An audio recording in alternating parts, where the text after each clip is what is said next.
Namaste, welcome to Revision with Vrithi. Today we will see 16th lesson, clothing.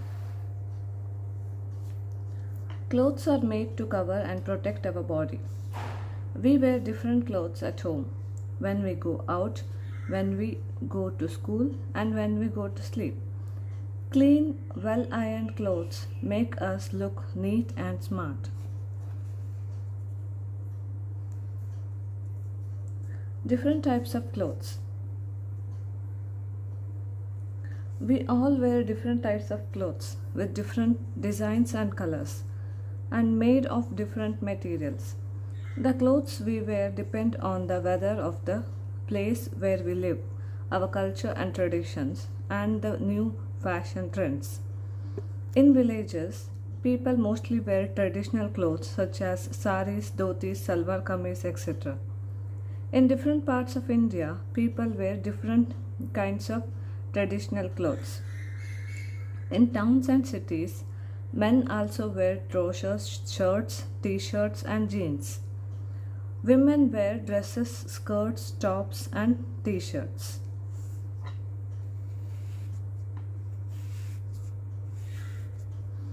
Stitched clothing.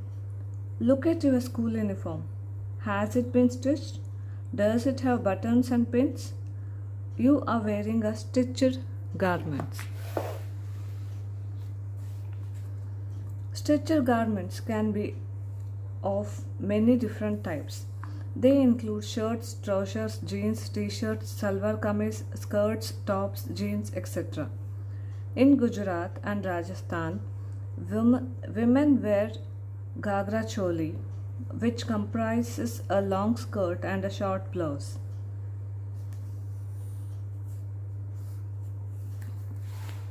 Unstitched clothing. However, people also wear many different kinds of clothes that are not stitched. The cloth is wrapped around the body in such a way that it takes on a certain shape. This is called unstitched clothing.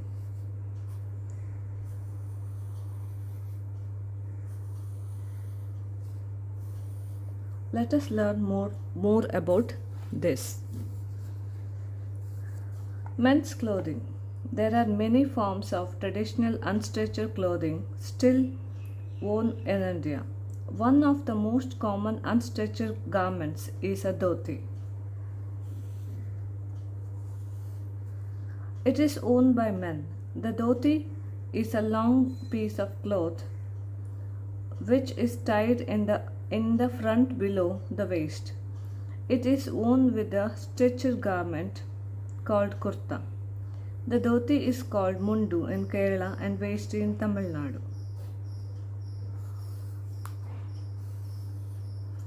Another unstitched garment worn by men is the lungi.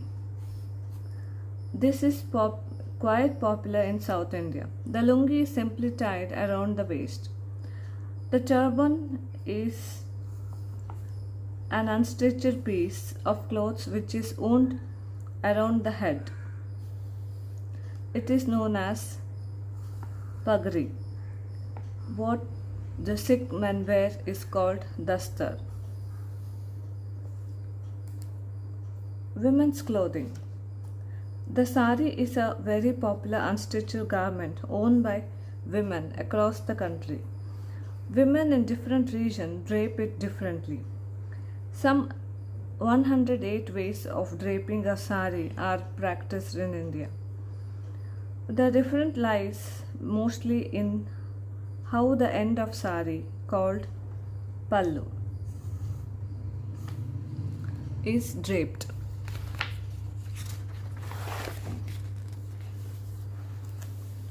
In Assam, women wear a mekhala,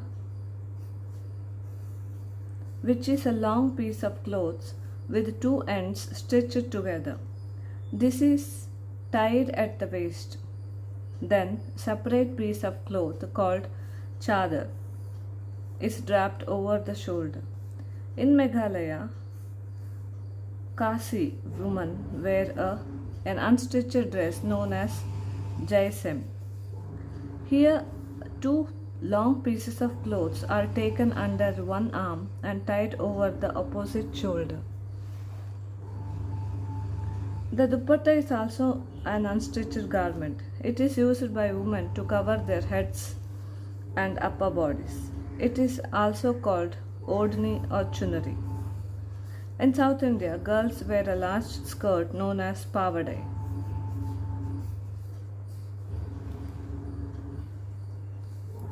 Making clothes. As you know, clothes are made from different materials or fibers such as cotton, silk, and wool. Threads of these materials are used to make cloth using methods like knitting and weaving. Knitting is a process of making clothes from wool. It can be done by hand using two thin knitting needles and woven hand or on a machine. Weaving is a process of making cloth by putting threads over and under one another on a machine called loom. Once the cloth is woven, it is cut and stitched into different clothes. Coloring clothes. We all love to wear clothes in different colors. Have you ever wondered how clothes are given in their colors? Sometimes threads are colored before being woven into a cloth. Cloth can be colored through dyeing after being woven as well. Dyeing is the process of soaking cloth in colored solution made by mixing hot water with one or more dyes. A dye is a substance used to change the color of the cloth. Red, blue, and yellow are the three primary colors. All other colors are mixture of these three colors. Dyes of these three primary colors are mixed to get different shades. There are two types of dyes, vegetable dyes and chemical dyes. We get vegetable dyes from natural sources such as flowers, fruits, and leaves and vegetables. Sometimes clothes lose their color on being washed. This is because the dye mixes with water and runs off the cloth. Such clothes should be washed separately as they can spoil the color of other clothes being washed with them. Designs and pattern. We like to wear clothes which have interesting designs and patterns. Designs can be woven into cloth by using threads of different colors on a loom. Block printing is a method by which we can print patterns onto cloth. Here, a wooden cloth is carved into a design and then color is put on carved surface. The block is then processed against the cloth. Take a lady's finger or an orange and cut a slice from it. Now dip the fruit into some paint and then carefully press it on a piece of paper. It will make a beautiful pattern on paper. Tie and dye is a method used widely in Rajasthan.